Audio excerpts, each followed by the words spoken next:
Ya, baik. Oke. Bismillahirrahmanirrahim. Assalamualaikum warahmatullahi wabarakatuh. Selamat pagi semuanya.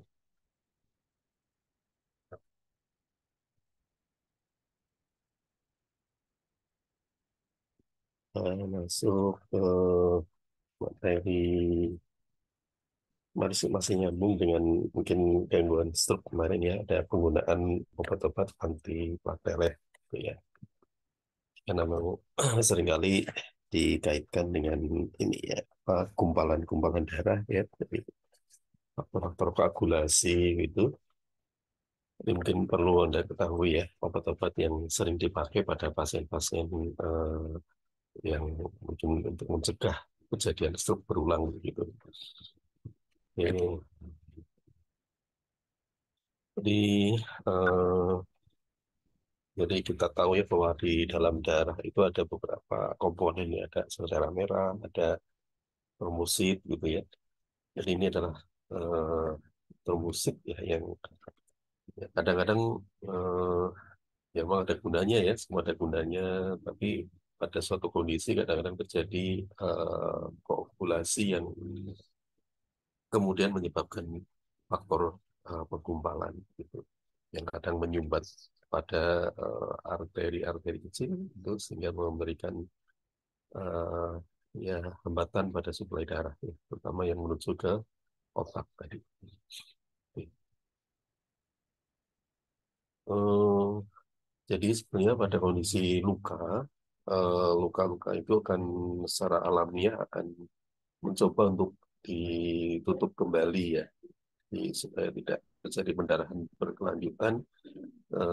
Aktivitas di dalam tubuh kita akan mengupayakan untuk menutup ya dan menghentikan aliran darah yang tadi mungkin keluar tadi ya, sehingga nah, disinilah ada suatu aktivasi pada faktor koagulasi yang tujuannya untuk membentuk ya sumbat penyumbat begitu ya, atau klot, di mana klot ini akan menutup pada mungkin pembuluh darah yang pecah atau area yang terluka tadi ya, sehingga tidak lagi darah mengalir keluar gitu.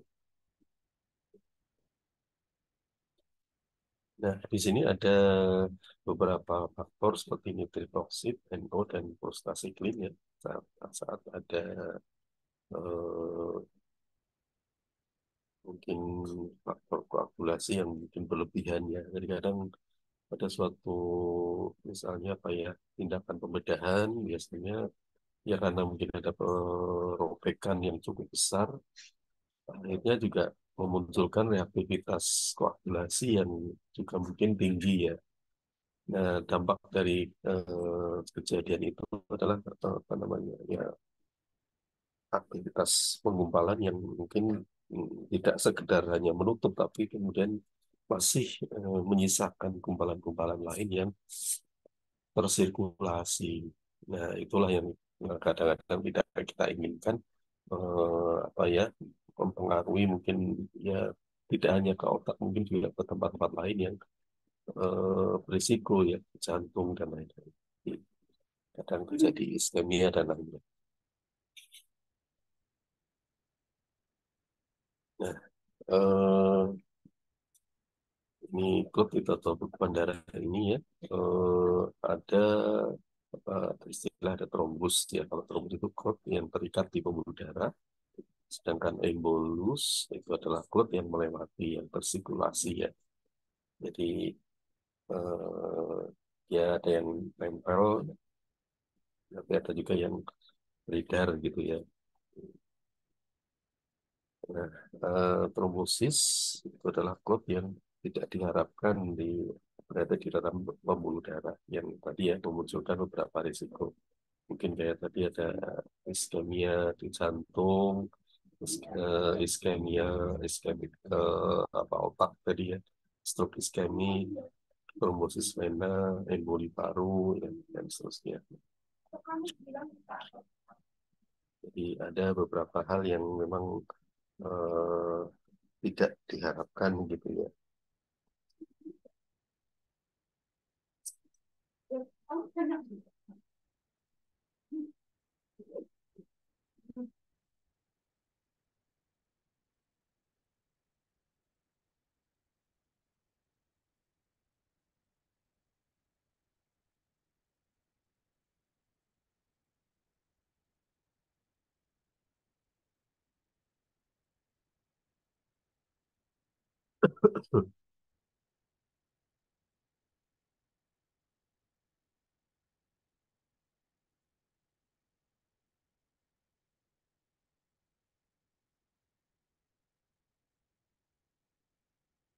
Ini mekanisme saat-saat ada suatu robekan tadi ya.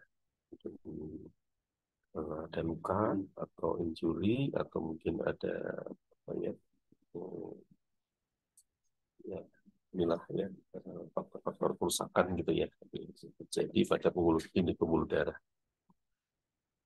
Jadi ketika robekan itu muncul, ada faktor-faktor yang dicoba untuk diaktifasi gitu ya. Seperti sini misal ada kolagen, ada trombin, ADP, pemeriksaan A2 ya dan lainnya. Nah,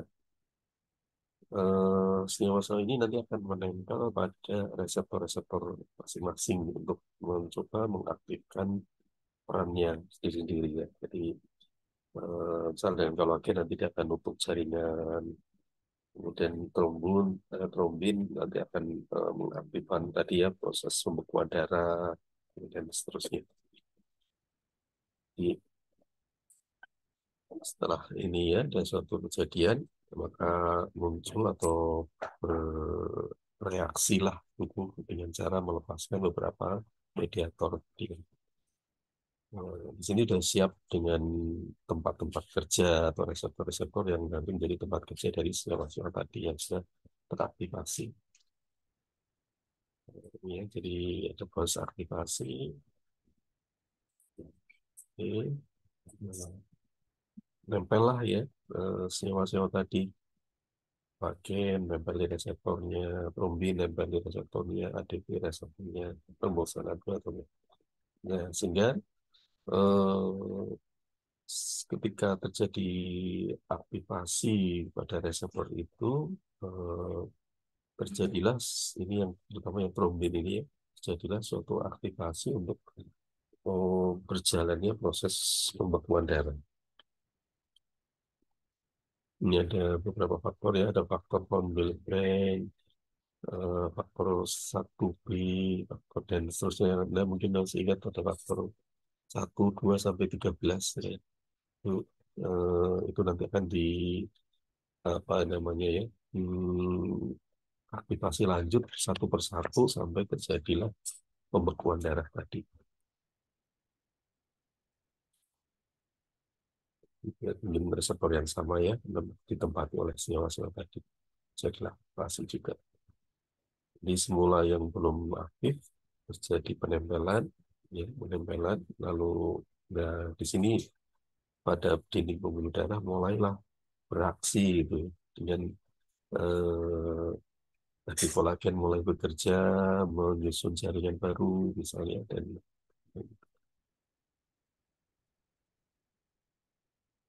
ini ya begitu sudah terjadi aktivasi, pateletnya mulai aktif, tadi mulai faktor 1A, 1B dan seterusnya ya sampai 13 tadi eh, terjadi reaksi untuk melakukan aksi penyumbatannya di sini. Jadi yang tadi robek, sini ada bisa lihat mulai menutup ya di situ. Gumpalan itu akan mulai membentuk sumbatan untuk menutup aliran darah. Sementara jaringan-jaringan yang lain diaktifasi oleh komponen lain. Jadi dinding tadi ya, misalnya pada dinding atau membran pembuluh darah tadi ada masih kolagen menyusun dinding, komponen dinding ya, sampai akhirnya sembari ada penyumbatan untuk menghentikan aliran darah keluar, eh, ada upaya untuk meregenerasi atau memperbaiki jaringan yang robek atau rusak tadi.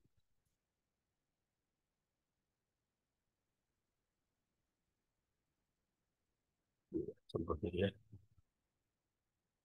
ini muncul agregasi setelah sampai aktif faktor tadi, maka gumpalan mulai menutup, membentuk agregasi ya, dan menyumbat sehingga tidak lagi ada aliran darah keluar.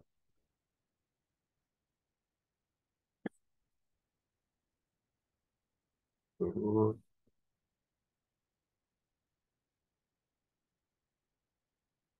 ya, di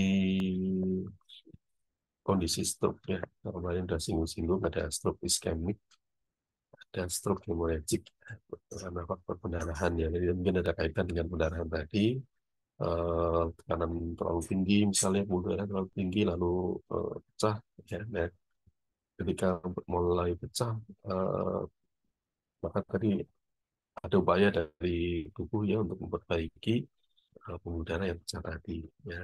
Sebenarnya tadi ada penutupan oleh eh, faktor trombin tadi ya. Sehingga nanti ada gumpalan yang nanti akan menutup area luka yang tadi mungkin jadi robekan atau pecahan di pembuluh darah tadi, sehingga bisa terjadi penutupan lagi ya.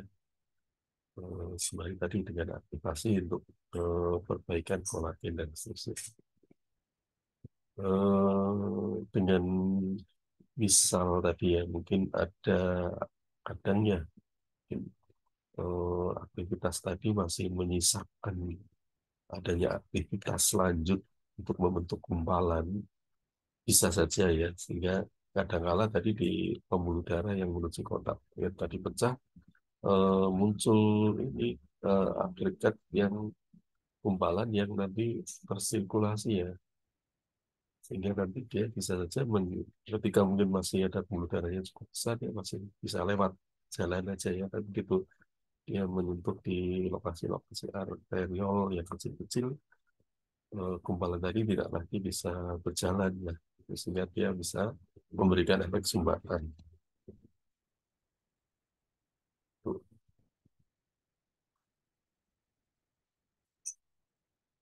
Apalagi pada kondisi-kondisi lain yang misalnya tadi ada hiperlipidemia, contohnya Anda bisa lihat di situ pembuluh darah sendiri sudah menebal gitu ya.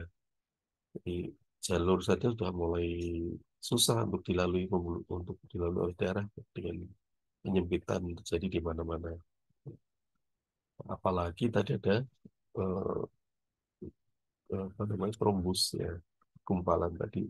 Ya tentunya ya, kayak tadi mau melewati arteriol gitu ya, yang lebih kecil, jadi tidak lagi bisa lewat. Ini juga meskipun mungkin arterinya masih cukup lebar sebetulnya, tapi karena ada faktor aterosklerosis, ya, ada banyak lemak dan memberikan sumbatan juga, sehingga itu mungkin dengan sedikit saja gumpalan dia sudah memberikan efek sumbatan.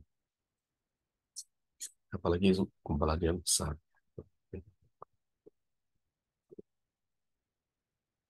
Eh, Jadi itu mungkin ya kemungkinan-kemungkinan seseorang mengalami stroke iskemik berangkat dari kejadian, mungkin bisa jadi kejadian tadi ada pecahan pembuluh darah, kemudian apa ya, proses pembekuan itu masih berlanjut, tidak berhenti juga, akhirnya memberikan bentuk gumpalan-gumpalan yang masih bisa dibentuk lebih lanjut gitu, sehingga dan berproses untuk kemudian disirkulasi ya melalui proses perjalanan pembuluh darah dan akhirnya memberikan sumbatan-sumbatan di tempat-tempat tertentu. Nah, eh,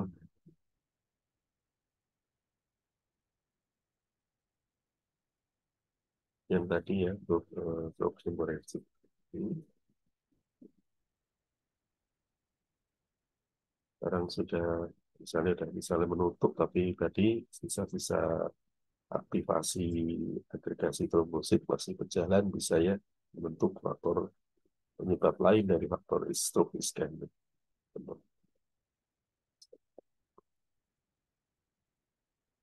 Tapi bisa juga oleh faktor lain yang tidak karena faktor pecah pembuluh darah sudah bisa ya. Jadi mungkin saja hadir sendiri stroke hemorrhagic karena mungkin tekanan yang terlalu tinggi bisa.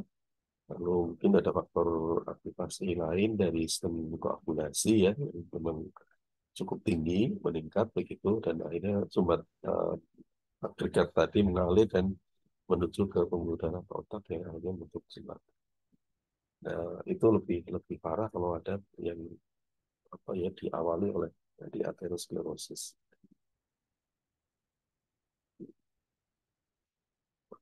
Memperburuk ya keadaan. Eh, pada orang-orang yang sudah tertangani ya, sudah tertangani serangan stroke-nya, biasanya eh, untuk menghindari adanya tadi koagulasi misalnya yang nanti bisa saja membentuk serangan baru. eh,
kita lihat ya dari ini beberapa obat yang sering dipakai untuk apa ya istilahnya mencegah koagulasi gitu ya supaya tidak terjadi tadi kemungkinan penyebabkan baru ya yang mungkin memunculkan serangan lagi gitu ya.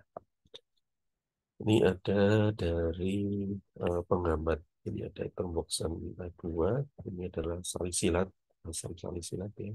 Eh, Kalau kemarin kita cerita di obat-obat analgesik ya, itu kan ada obat-obat non steroid ya.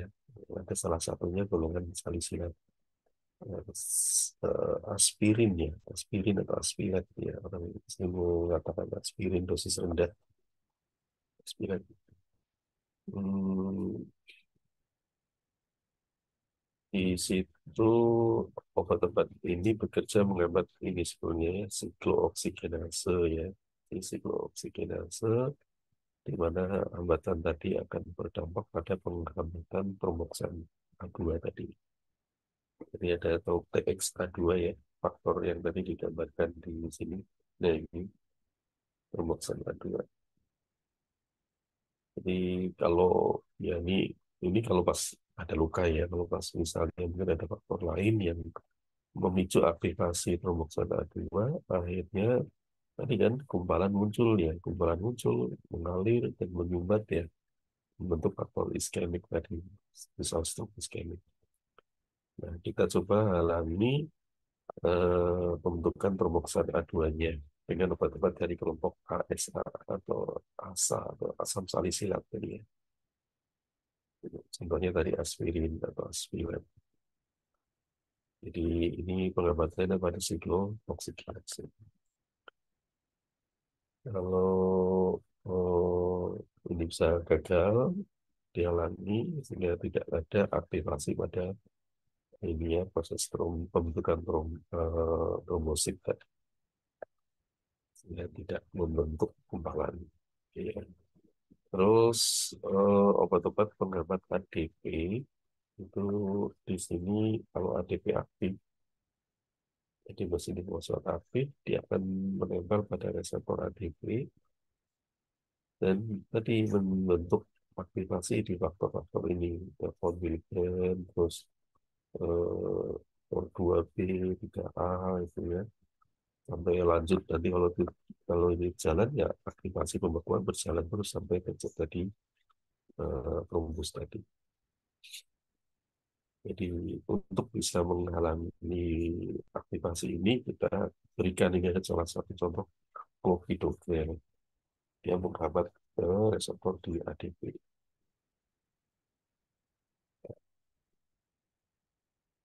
Jadi di sini kita sudah dapat ada dua obat ya, ini obat-obat yang sering dipakai di dalam profilaksis supaya tidak terjadi serangan ya pada orang-orang yang sudah mengalami serangan. Jadi, menghindari ada kejadian berulang begitu ya, berulang kita coba supaya tidak ada gumpalan baru yang memberikan sumbatan, kita berikan obat-obat seperti ini untuk mengurangi kemungkinan pembentukan gumpalan sehingga tidak terjadi sumbatan nanti ya. Ada ini ya aspirin atau salisilat, lalu ada clopidogrel. Oke. Nah, di sini tadi orang mengatakan ada obat yang ada antikoagulansia, ya. Ini adalah obat yang mencegah munculnya bekuan atau kuat dengan cara tadi menghambat faktor pembekuan yaitu faktor 2B, 3A, yang von Willebrand, dan seterusnya. Itu disebutnya sebagai antikoagulan. Kalau antiplatelet ini obat yang mencegah dan menghambat aktivasi serta agregasi. Jadi bisa memberikan hambatan pada saat pembentukan atau pengaktifan eh, faktor-faktor yang tadi ya 1 sampai 13 tadi. Bisa juga dia memberikan hambatan pada pembekuannya, pengumpulannya ya, misalnya agregasinya gitu ya.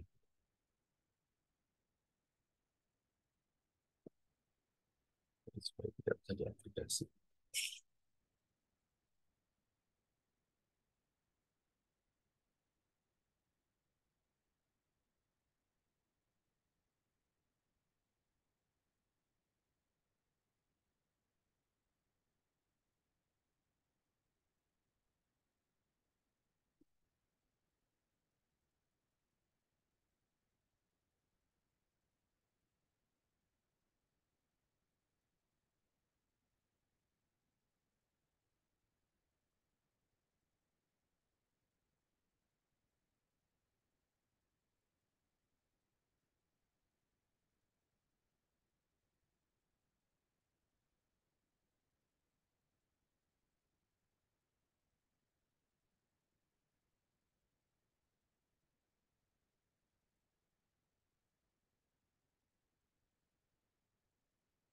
Ya, jadi ini penggunaannya pada terapi profilaksis.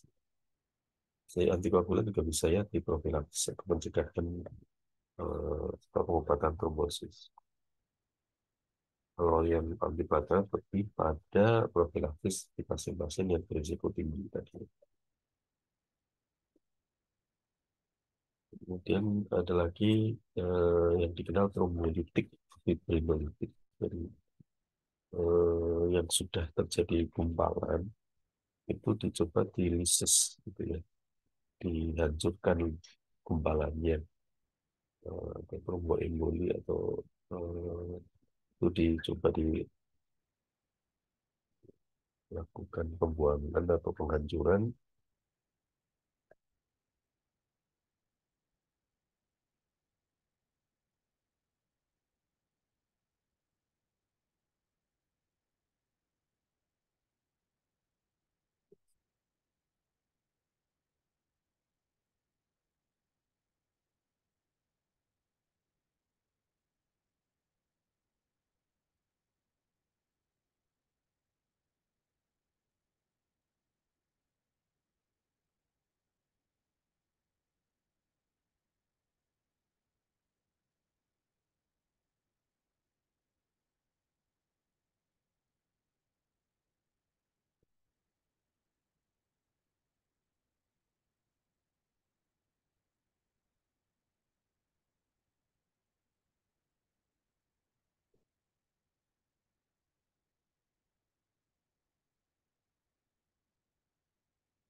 Ya, jadi ada beberapa apa obat dengan tujuan berapa macam tujuan. Walaupun mungkin inti apa tujuan akhirnya ya tadi dalam menghalangi ya adanya faktor yang akan memberikan eh, sumbatan di pembuluh darah. Gitu ya. Tapi tadi ada yang apa ya misalnya masih berproses pada aktivasi di pembentukan trombositnya, tapi ada juga yang eh, bekerjanya di hambatan saat agregasinya,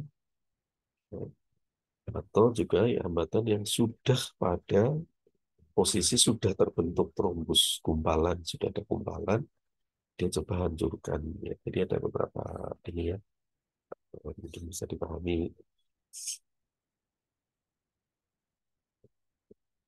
Ya.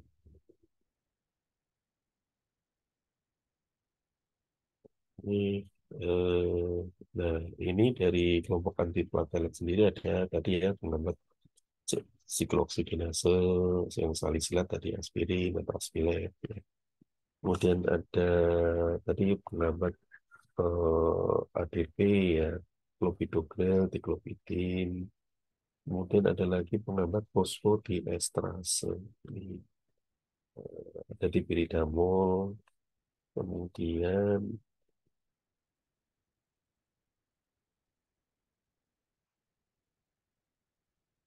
ini, oh ya, oke.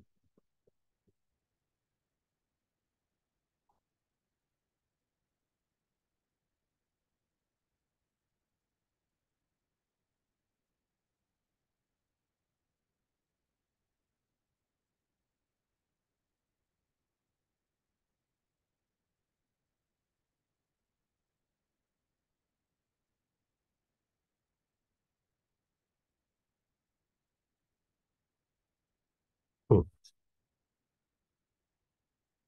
ya, jadi itu kelompok-kelompok obat. Kalau ada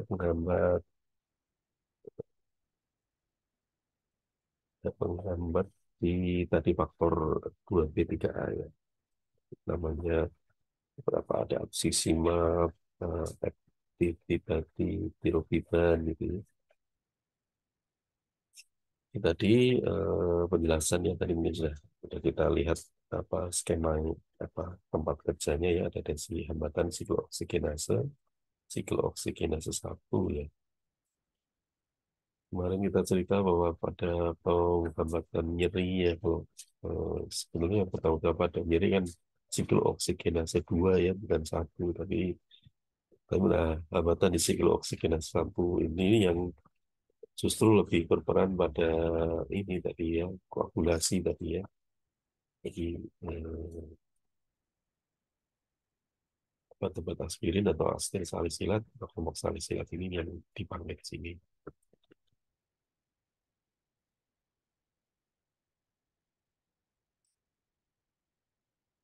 Kemudian eh, di pemakaiannya ada di dosis kecil, bukan di dosis atau 500 miligram tidak ya, tapi hanya di sekitar 80 sampai 100 miligram saja.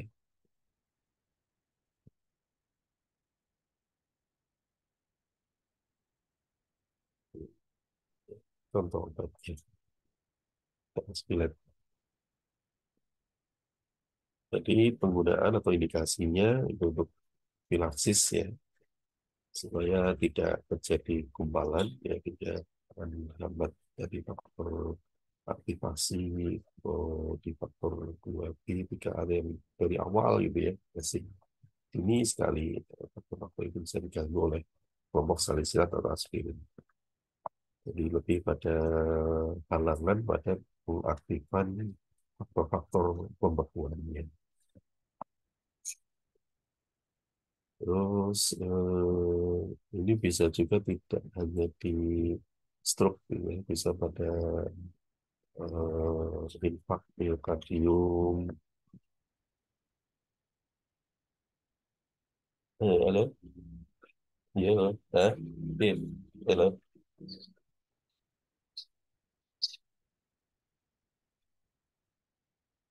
Oh, anu kode ini. Oh gitu. Oh iya iya iya iya Kak. Anu kok tak ini. Oh iya. Oh iya. Oke. Iya iya iya. Mm, iya. Oke, oke. Wah, ya kamu kon bayar gue sama nonton. Oh, iya raya. Oh iya. Oh iya.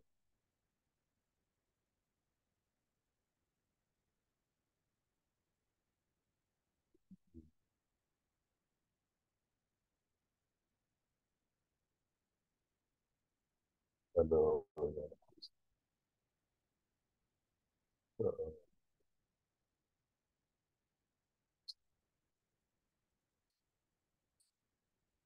Oh iya. Ya ya. Ya ya. Heeh, ya, salah ya.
Iya, bisa untuk penggunaan stroke, pencegahan stroke iskemik, bisa untuk infark miokard. Jadi ada beberapa indikasi gitu. Nah, kadang-kadang dikombinasi dengan tadi obat yang penghambat ADP tadi, clopidogrel ya. Bisa seringkali. Atau dengan heparin juga ada kalau ada. Ya, gangguan yang bisa timbul atau efek samping yang timbul, resiko pendarahan misalnya kalau mungkin pada orang-orang yang sedang ya tadi kombinasi misalnya ada risiko-risiko yang apa ya lebih tinggi untuk mengalami pendarahan bisa atau orang yang sedang melakukan terapi dengan obat NSAID ya, antiinflamasi non steroid tadi, itu seringkali juga ada risiko selain gangguan di lambung. Ini tadi untuk clopidogrel atau diklopidin, itu yang dipakai tadi sebagai penghambat ADP. Jadi ini mekanismenya ya, penghambatan pada reseptor ADP di subtipe B2Y12. Jadi tadi ya masih di awal-awal ya untuk proses penghambatan faktor 2B3A tadi.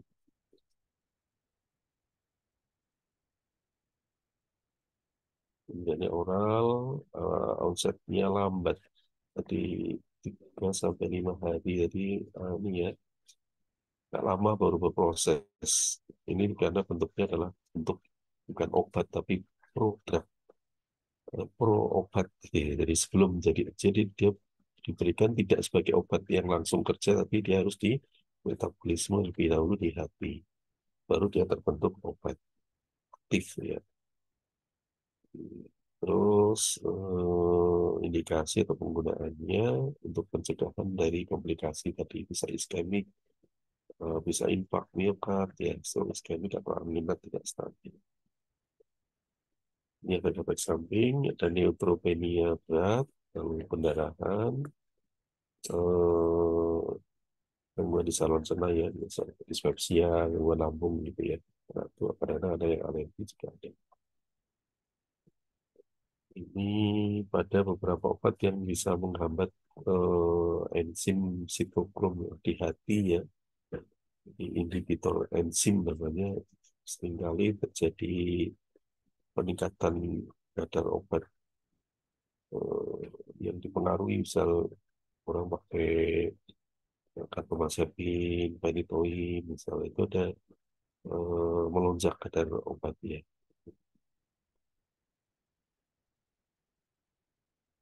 Ya, mungkin ada pengaruh ke efek samping juga ya dari obat yang dipengaruhi.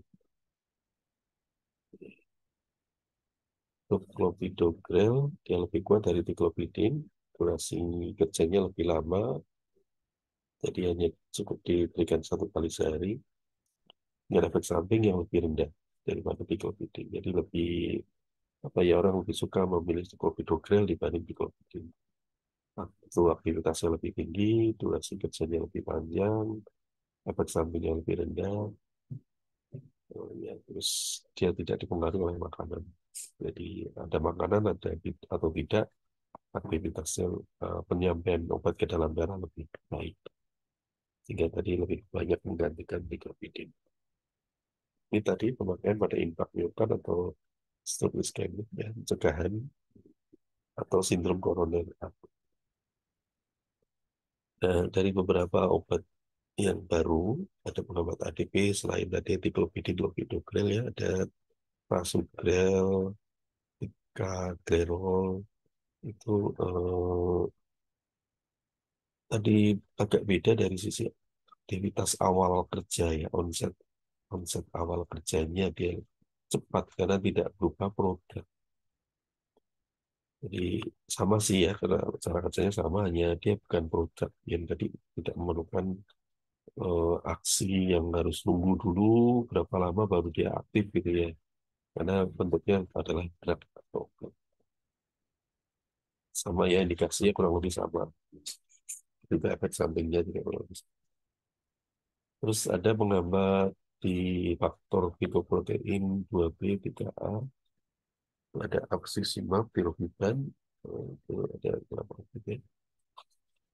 Eh, ini faktor ya sama, faktor ini masih harus aktifasi sampai untuk membentuk trombosit, itu adalah yang masih masih ini ya, berproses gitu ya. Nah, dia menghambat di faktor 2B 3A. Di, kalau di sini ada halangan ya tentunya pembentukan trombositnya akan terganggu.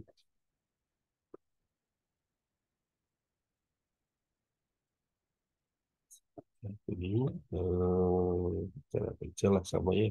Nah, seperti itu, pemberiannya lewat intravena, kadang-kadang dikombinasi dengan entah aspirin atau aspirin tadi, atau pakai heparin. Mungkin karena mungkin apa ya, gangguannya cukup tinggi sehingga tidak hanya diberikan sendiri, tapi dikombinasikan. Hmm,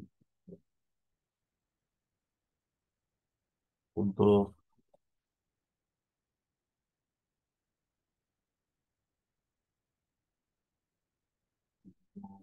tadi sama lah ya, hambatannya sama, jadi pemberian juga sama, intravena, indikasi-indikasi.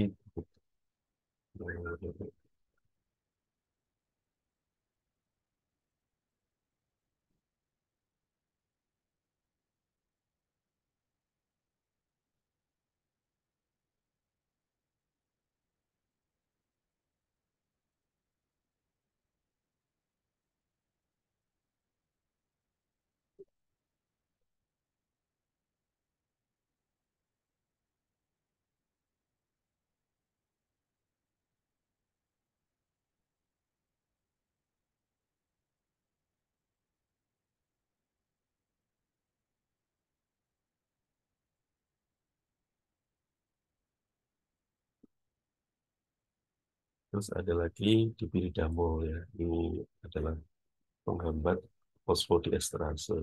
Ini adalah suatu enzim yang nanti akan bisa meningkatkan siklik AMP, di mana obat senyawa siklik AMP akan bisa menurunkan pembentukan tromboksan A2. Ya, tadi kalau TXA2 tidak terbentuk, koagulasi juga tidak ada lah ya, dihambat. Ini diberikan oral untuk tambahan biasanya ya, untuk profilaksis tadi tromboemboli. Ada orang-orang yang ada menjalani penggantian detak jantung misalnya dibarengi dengan pemberian warfarin. Atau bisa untuk tadi stroke iskemik bisa juga lebih barat dikombinasi dengan aspirin. Ini sering digunakan tapi berkombinasi. Efek sampingnya ada nyeri kepala, hipertensi postnatal. Ya, ini faktor-faktor tadi ya, kalau udah terjadi aktivasi atau robekan tadi, membuat aktivasi macam-macam tadi ya, kolagen, polylutein, RGC, dan seperti yang tadi digambar di atas tadi, sampai terjadi aktivasi platelet, eh, terbentuklah trombus untuk menyumbat luka, ya, misalnya. Nah, jadi ini tempat-tempat kecilnya. Aspirin, mati siklooksidase 1, tromboksan 2 terganggu. Ya, kemudian kalau sudah ini misalnya ada tromboksan 2, berlanjutlah proses peningkatan aktivasi platelet. Ya, kemudian, nah ini sebelum agregasi tadi ada aktivasi dari faktor 2B, 3A yang bisa diganggu oleh tadi ada apisimat, pirowitan, ya. Sementara tadi ada aktivasi dari ADP yang nanti bisa juga melakukan aktivasi platelet, bisa diganggu. Oke, baik ya. Itu untuk obat-obat ini. Kita lanjut dulu barangkali ya. Sebelum ya, sekalian.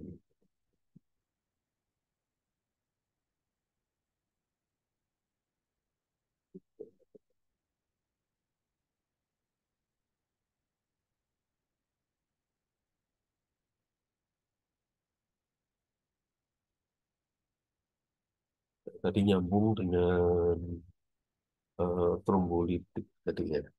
Sedikit ini tadi ini sudah mungkin tadi yang kita terangkan dari ya, nah, kalau sudah terbentuk trombus, kita perlu memecah trombusnya.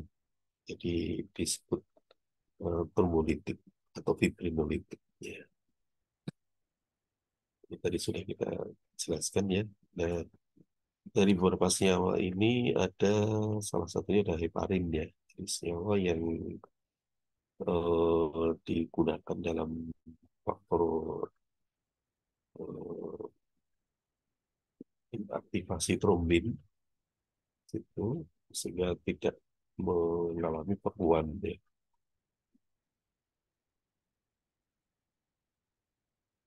Ini contoh ada heparin, ada nanti ada lagi ada heparin berat molekul rendah. Jadi ada dua kelompok ya dari heparin. Ada heparin berberat molekul tinggi dan ada heparin berberat molekul rendah. Eh, tapi secara prinsip ya tujuannya kurang lebih sama ya. Misal ada pembedahan kardiovaskuler, orang-orang pasca operasi, orang yang menjalani hemodialisis itu biasanya menggunakan heparin ini. Ya, tadi untuk profilaksis adanya trombosis di vena. Jadi yang dosis penuh tadi digunakan pada tromboemboli, lalu netralisasi untuk faktor aktivasi klot atau bekuan tadi, mencegah perpanjangan trombus dan pembentukan emboli.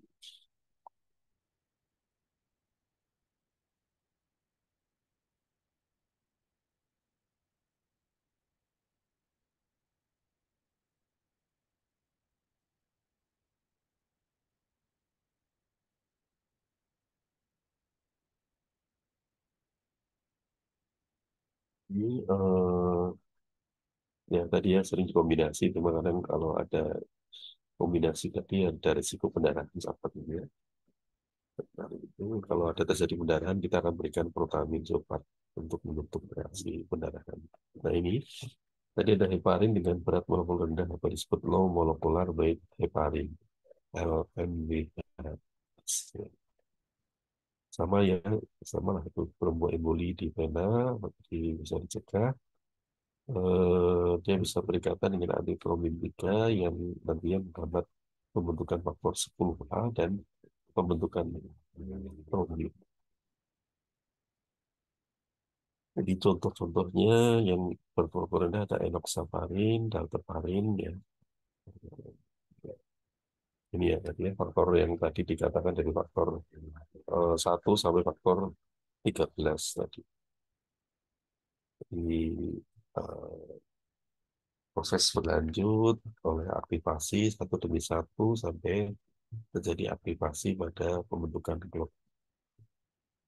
Tapi ini tidak urut ya antara faktor berapa dulu, tidak hari satu dulu, tapi dari faktor ini ada aktivasi koagulasi, ya, dari faktor 12, dari 12A, nanti 12 akan mengaktifasi 11, menjadi 11A, 11A aktivasi pada 10, 9, ya, dan seterusnya.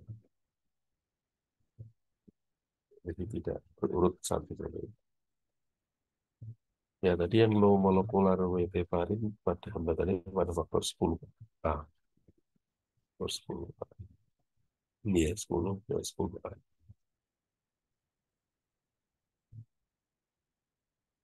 Nah, ada heparin, ada warfarin. Di sini warfarin menghambat pada faktor 2A. eh,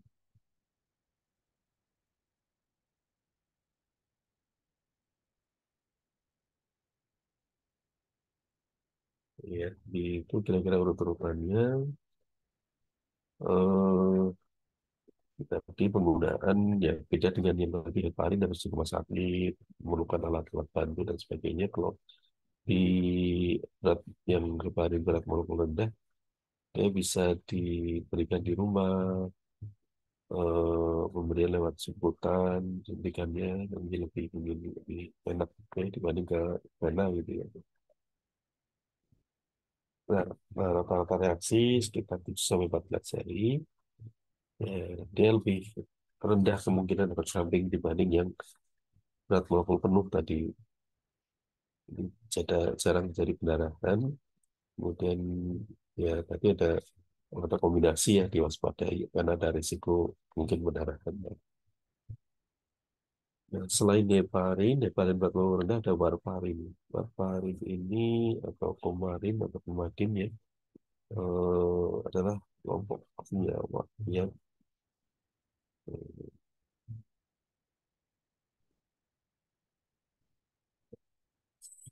nantinya bisa menghambat aktivasi vitamin K, di mana vitamin K ini nanti akan diperlukan dalam pembekuan darah di faktor 2, 7, 9, dan 10.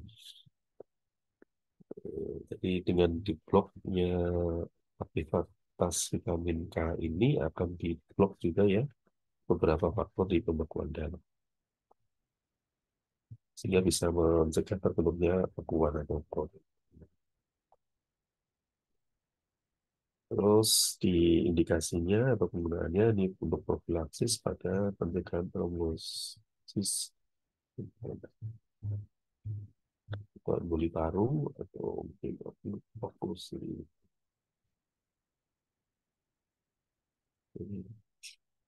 Nah ini juga kalau yang namanya obat pembekuan darah yang salah satu efek sampingnya ya tadi apa perpanjangan waktu bekuan, development time-nya memanjang misalnya.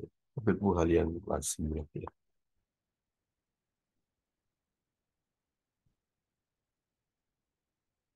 Ya. Kemudian dari warfarin ini atau Coumadin ini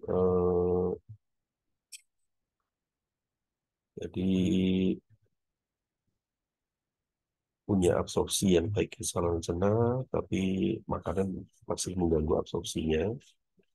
Ya, sedikit ada pengaruh dari makanan. Kemudian punya beberapa apa ya catatan pada prothrombin time ya. Waktu prothrombinnya nilainya antara 1,5 sampai 2.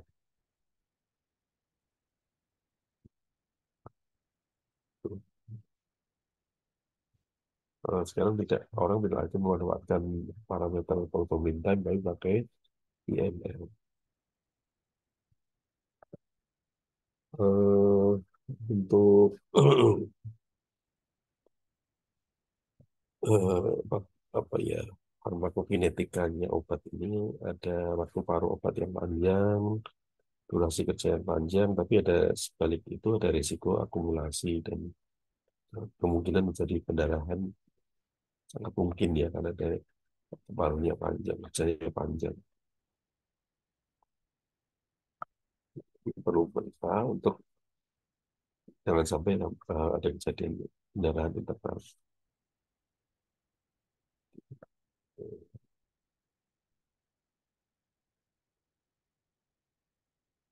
Ini, ini proses-proses yang tadi ya dari faktor dan yang trombolitik ya, tadi senyawa yang nanti akan menghancurkan adanya emboli atau trombus tadi. Sudah ada gumpalan yang memang berada di dalam pembuluh darah yang harus segera dihancurkan. Nah itu digunakanlah trombolitik. Tapi trombolitik ini nanti akan telah pecah larut, maka eh, sirkulasi akan berjalan lagi ya, aliran darah bisa diperbaiki, jadi mengurangi resiko-resiko kerusakan jaringan.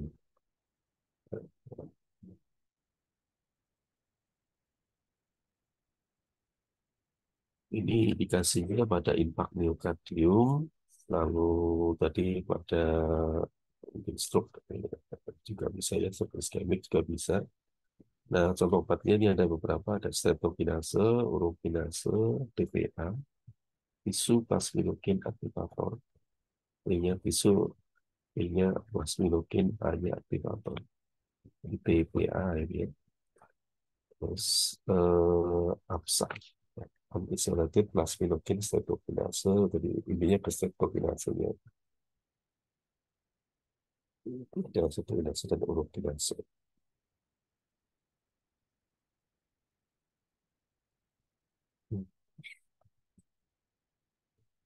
Terus ada lagi obat yang namanya fondaparinib. Obat ini digunakan untuk mencegah atau mengobati trombosis vena dalam. Jadi ada kondisi gumpalan darah di darah, ada bungkai yang nantinya bisa membuat apa ya, ya pasca operasi banyak akan terjadi gumpalan-gumpalan yang menyumbat di daerah-daerah tertentu, ada ke paru-paru dan sebagainya juga bisa ya, ya mempengaruhi lah normalitas organ-organ tadi.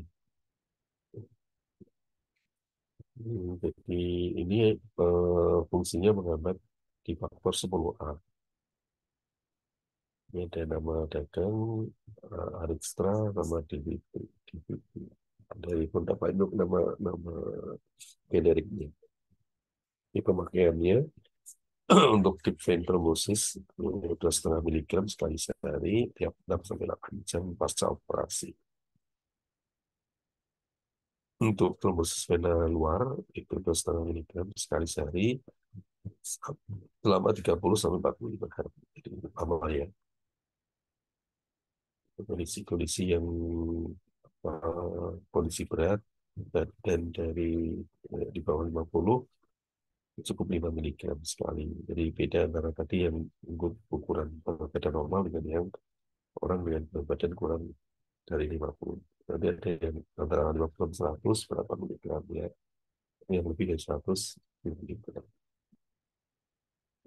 Selama 5 sampai 9 hari.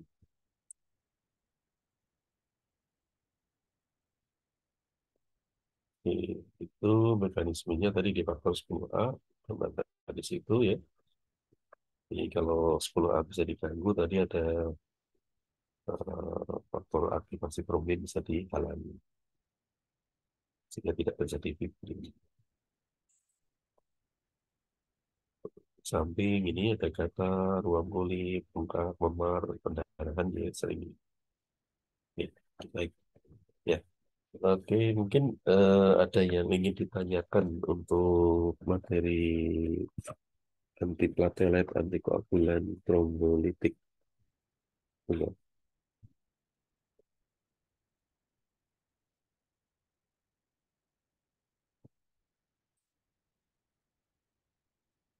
Ada yang mau ditanyakan? Jadi kira-kira tadi ya di orang-orang yang sudah menjalani, sudah mengalami seperti itu masih kejadian untuk berulangan itu relatif besar ya. Jadi untuk mengurangi risiko tadi bisa digunakan anti platelet atau anti koagulan. Mungkin juga tadi ada faktor-faktor untuk yang kayak heparin, enoxaparin yang berat molekul rendah atau warfarin juga bisa ya, atau mungkin kombinasi dari obat tadi, mungkin lihat kondisi keparahannya seperti apa, atau tadi ada beberapa pemakaian eh, apa PPA, bisuplasminogen aktivator ya, eh, apa namanya enzim-enzim untuk penghalangan pada proses pembekuan gitu. Itu bisa diberikan atau tadi ada fondaparinib juga bisa. Oke, baik. Monggo kalau ada yang mau ditanyakan, Selamat pagi, Pak. ya, silakan. Monggo. Izin bertanya, Pak, untuk Ya, obat ya. yang diberikan Obat yang pada saat serangan stroke iskemik di Heeh. IGD itu apa ya, Pak? Kalau itu biasanya Obat yang diberikan awal. iya apa namanya yang PPA itu ya plasminogen aktivator karena sudah biasa kan di gangguan itu sudah ada gumpalan yang terbentuk ya. Kita seringkali akan berikan setokinase tadi yang tujuannya adalah menghancurkan bekuannya dengan pemberian obat yang fibrinolitik tadi, bekuannya kan sudah bisa hancur. Ya, misalnya ada waktu-waktu yang apa ya 3 jam lah nggak salah ya waktu optimum gitu ya supaya tidak terjadi apa istilahnya ya eh, kalau pembuluh darah sudah tersumbat cukup lama kan memang area otak tertentu sudah tidak teraliri cukup lama ya akhirnya ada kematian jaringan di area otak tertentu yang kadang-kadang membuat ketidakmampuan yang permanen ya. Nah, untuk menghindari itu biasanya ada golden time istilahnya untuk memberikan tadi salah satunya eh, apa enzim-enzim tadi yang bersifat menghancurkan trombus tadi trombolitik itu. Nah, nanti setelah apa proses apa bekuan tadi udah pecah, udah ngalir lagi normal, mungkin tadi orang mungkin ada masa-masa ketidakmampuan selama beberapa saat, tapi bisa dilatih lagi lah ya. dilatih jalan lagi, dilatih gerak lagi, gitu. Sembari dicegah. Jadi selama masa perawatan tadi kita menghindari adanya faktor pembekuan yang muncul, kemungkinan muncul, itu kita berikan yang tadi antikoagulan atau antiplatelet, clopidogrel atau aspirin dan clopidogrel. Itu masa-masa untuk pasca serangannya. Jadi kalau pas serangannya tadi diberikannya itu tadi yang bibinolik itu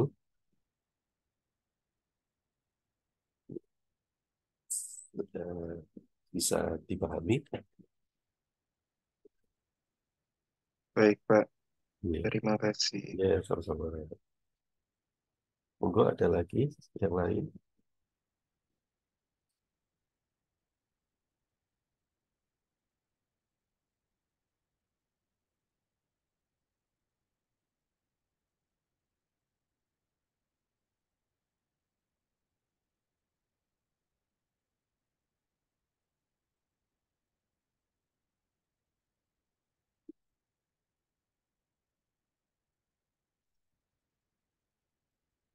Tidak ada nih.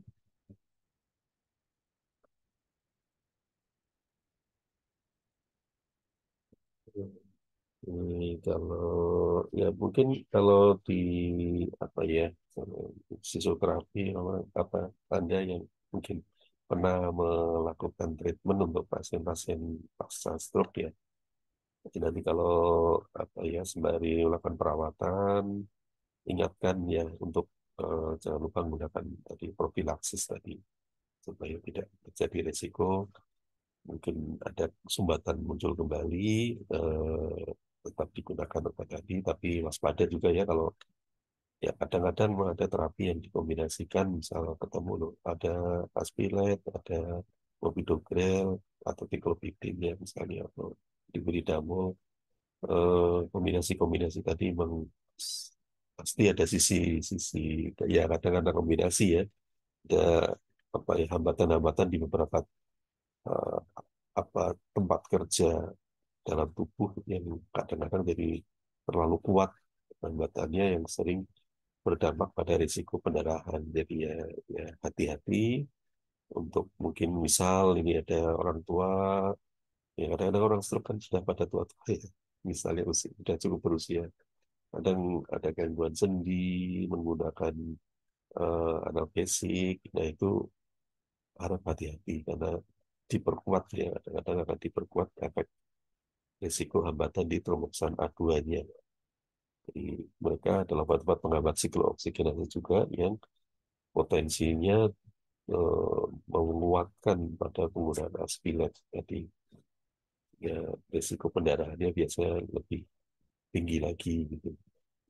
Jadi, salah sambil jadi dengan apa ya dengan kuliah ini diharapkan bisa sembari melakukan latihan-latihan memberikan apa ya saran eh, untuk lebih hati-hati pada penggunaan obat-obat tertentu gitu supaya tidak ada risiko-risiko yang tidak diharapkan.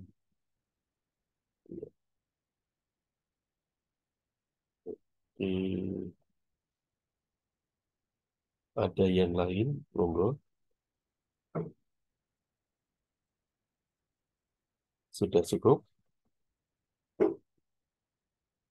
Kira-kira ya stroke, kasus stroke apa, ya waspadalah dengan tekanan darah juga supaya dia Bapak Ibu untuk menyarankan kepada pasien-pasien yang sedang diterapi untuk menjaga tekanan darah, kontrol tekanan darah, faktor-faktor mungkin ada faktor obesitas juga ya, mungkin pada risiko ya berkolesterol, hiperlipidemia ya, yang kemungkinan ya dampaknya tadi aterosklerosis di beberapa pembuluh darah. Jadi eh, sisi-sisi itu yang mungkin masih perlu dipahamkan pada pasien untuk menjaga lebih baik ya. Jadi olahraga terus jalan, pembatasan makanan-makanan tertentu terus jalan, obat juga ya jalan gitu. Jadi sehingga mereka bisa tercegah dari kondisi-kondisi yang mungkin kejadian tersebut berulang dan lain-lainnya. Oke, ya itu saja mungkin ya. Kalau tidak ada pertanyaan, mungkin saya rasa untuk hari ini mungkin cukup. Terima kasih atas perhatiannya. Saya mungkin akhiri untuk pertemuan hari ini. Terima kasih. Assalamualaikum warahmatullahi wabarakatuh. Waalaikumsalam warahmatullahi Waalaikumsalam wabarakatuh. warahmatullahi wabarakatuh. Makasih. Ketemu, ya, izin, live.